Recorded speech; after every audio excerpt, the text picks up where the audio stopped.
My name is Clarissa Palacios, and we find ourselves in the UTA gallery where we have this two-dimensional piece, a photopolymer etching called Tethers by Michelle Martin. To create a photopolymer etching, an image is transferred to a light-sensitive plate and exposed to UV light before being inked and ran through an etching press. The result is an art similar to other print styles where we have positive and negative space due to the detail of the etched marks. As you can see, the artist utilizes scale in order to emphasize the house upon the chunk of earth from the forest and cloudy background.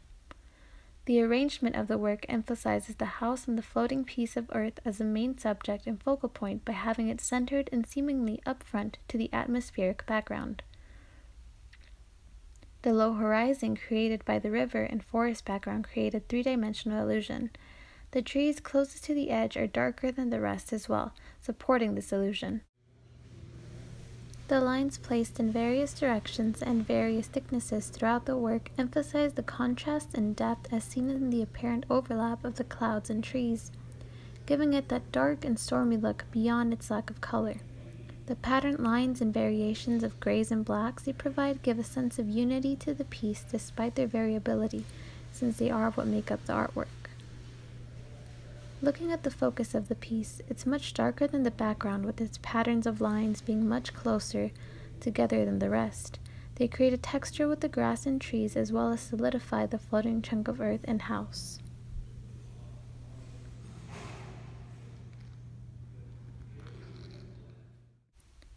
Focusing on the line work again, the ropes that hang along the chunks of earth pointing diagonally towards one end of the painting give the appearance that they're swinging loosely, thus a sense of movement. This can also be seen in the bottom background portion of the artwork where there are these straight lines in contrast to the curved ones around them, showing what could be a running river.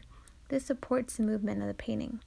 The trees by the little house are visibly tall and balance the lower portion of the chunk of wood, all the while extending upwards and signaling that the piece is still rising about the earth, and the lower background diminishes as the cloudy background takes over. The house is emphasized by its small scale compared to the boulder it sits on, as well as it being the only inorganic man-made shape defined by its windows. It does blend into the organic natural shape of the piece of earth it's on, giving it unity and making it seem as a whole. Overall, this is a beautiful photopolymer etching that, by utilizing a variety of factors such as line, contrast, movement, and scale, among others, really places emphasis on the escape of this sectioned house from the stormy and cloudy background that is the earth.